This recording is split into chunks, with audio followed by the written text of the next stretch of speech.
نحمده ونصلي على رسوله الكريم اما بعد. معزز حاضرین سامعین، نوجوانان دین اسلام، علماء کرام، ذمہ داران تحفظ شریعت،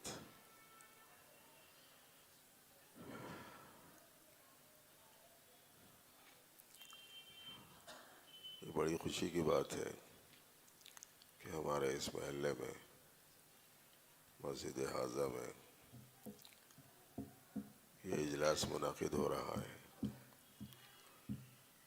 اور یہ بھی بڑی خوشی کی بات ہے کہ اس میں نہایت قابل قدر علماء کرام آپ سے خطاب فرمائیں گے.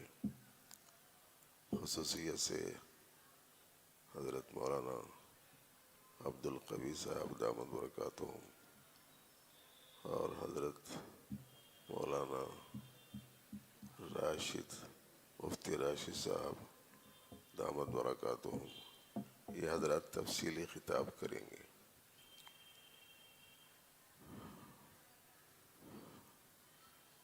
مختصر سی بات یہ ہے کہ اللہ نے زندگی گزارنے کا جو طریقہ رحمت للعالمین صلی اللہ علیہ وسلم کے ذریعے سے عطا فرمایا، اس کو شریعت اسلامی کہتے ہیں.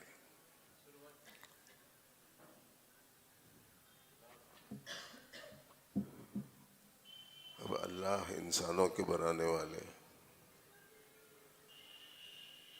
اور اللہ کے رسول علیہ السلام دنیا کے واسطے رہبر بنا کر بھیجے گئے. انسانوں کے لیے صلاح اور فلاح کس میں ہے وہ اللہ جانتے ہیں، اور اللہ نے جس قانون زندگی کو لازم کیا ہے اس کو کیسے اختیار کرنا چاہیے وہ اللہ کے رسول علیہ السلام جانتے ہیں. اللہ کی باتیں قرآن مجید میں اور اللہ کے حبیب علیہ السلام کی باتیں احادیث مبارکہ میں ملتی ہیں. تو ایسی صورت میں اسلام کی زندگی کیسی زندگی ہوتی ہے اسے سمجھنے کے لیے ہم کو کتاب و سنت سے واقفیت چاہیے، نبی علیہ السلام کا اسوہ مبارکہ چاہیے، اور زندگی کی ہر شعبے میں شریعت اسلامی کو اپنانا چاہیے. کس میں فائدہ ہے اللہ نے وہ چیز دے کے نبی علیہ السلام کو بھیجا. ابھی شریعت زندگی سے نکل رہی ہے تو انسانوں میں انسانیت نہیں باقی رہ رہی. ایک اچھی خاصی تعداد ہے جو انسانوں سے نکل کر حیوانوں میں بدل گئی ہے. شرافت اب کہاں، بس شر و آفت ہے. یہ جو صورتحال پیدا ہو گئی وہ شریعت کو چھوڑ دینے کی وجہ سے پیدا ہو گئی. مسلمانوں میں سے اکثر کو شریعت کیا چیز ہے وہ بھی معلوم نہیں. وہ زندگی گزارنے کے طریقے کا نام شریعت ہے.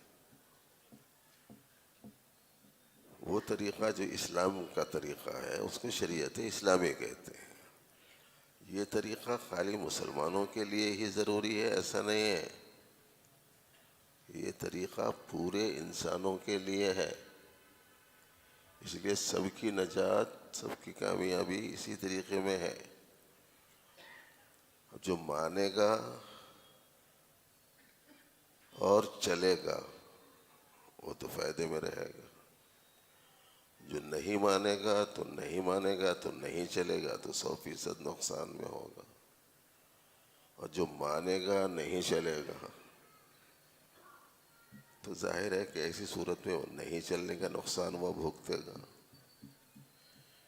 اور اس میں کوئی استثناء نہیں ہے پڑھے لکھوں کا، بے پڑھوں کا، مالداروں کا، غریبوں کا، شہریوں کا، گاؤں کے رہنے والوں کا.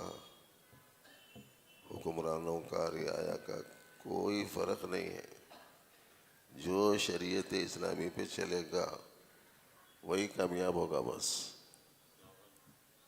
اور جو شریعت اسلامی سے ہٹے گا وہ نقصان سے دوچار ہوگا. اور شریعت اسلامی ایک ہی طریقے کا نام ہے، صراط مستقیم ایک ہی ہے، جس کو ہم اہدنا الصراط المستقیم میں مانگتے رہتے ہیں اللہ پاک سے. اور وہ طریقہ بس وہ ہے جو نبی علیہ والسلام کا تھا، اور جس پر نبی علیہ السلام نے حضرات صحابہ کرام کو چلایا تھا. اب اس طریق کو اپنانے کے بارے میں ہر مسلمان کو فکر مند ہونا چاہیے، اس کی حفاظت کرنا. اسلام ہمارے پاس ہے تو اب اس کی حفاظت کرنا، شریعت اسلامی ہمارے پاس ہے تو اس کی حفاظت کرنا میری اور آپ کی ذمہ داری ہے. یہ ہماری جان سے زیادہ قیمتی چیز ہے، اس سے زیادہ قیمتی چیز نہیں ہے کوئی دوسری. اب اس کی حفاظت کرنا، اس کا نام ہے تحفظ شریعت. اب یہ کام تحفظ شریعت والے کر لے رہے ہیں، ہمارے کو کرنے کا نہیں ہے، وہ صحیح نہیں. یہ تحفظ ختم نبوت والوں کا کام ہے، وہ لوگ کر لے رہے ہیں، ہم کو کرنے کا نہیں ہے. یہ تحفظ سنت والوں کا کام ہے، وہ لوگ کر لے رہے ہیں، ہمارا نہیں ہے. یہ سب ختم قصے. جب تک یہ بیماریاں ہیں اس وقت تک پریشانیاں ہیں. ہم اللہ کے بندے ہیں، ہمارے نبی علیہ والسلام، ہماری کتاب قرآن ہے، ہمارا قبلہ بیت اللہ ہے، اور ہمارا دین اسلام ہے. اس میں انہوں کرنے کا نہیں ہے، سب کرنے کا ہے. کچھ چیزیں ایسی ہیں جو سب کی ضرورت ہے، بلکہ سب کو سمجھ میں آ گیا. کھانا پانی سب کی ضرورت ہے، سمجھ میں آیا یا نہیں آیا؟ سب کو سمجھ میں آیا نا. ہوا پانی سب کی ضرورت ہے، سب کو سمجھ میں آیا نہیں آیا؟ تمہارے کو نہیں آیا؟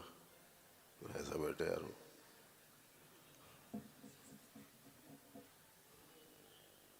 روشنی سب کی ضرورت ہے، سب کو سمجھ میں آیا نہیں آیا؟ کھانے سے، پانی سے، ہوا سے، روشنی سے زیادہ ضروری شریعت اسلامی ہے. اس کی حفاظت کرنا ہے آپ سب کو، ہم سب کو.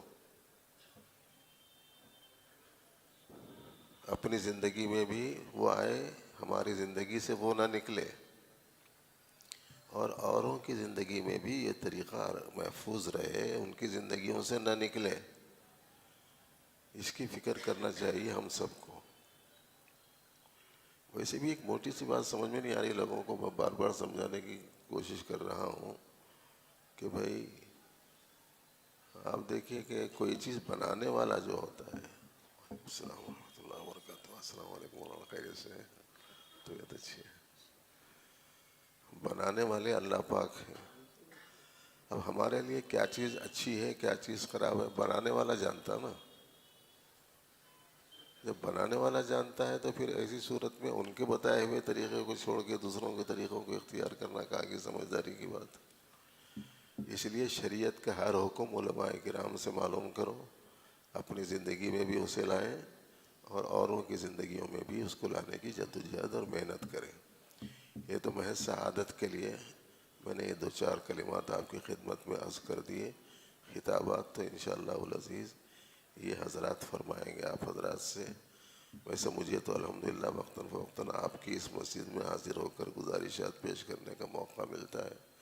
اچھا ہے کہ ہم موقر علماء کرام سے تفصیل کے ساتھ میں بات کو سنیں، پوری توجہ اور دھیان کے ساتھ. حق تعالیٰ آپ سب کی تشریف آوری کو بے حد قبول فرمائے، اور آج کے اس مذاکرے کو ہم سبوں کی زندگی میں دین و شریعت کی اہمیت اور اس کی حفاظت والی ذمہ داری کو سمجھنے کا ذریعہ فرمائے.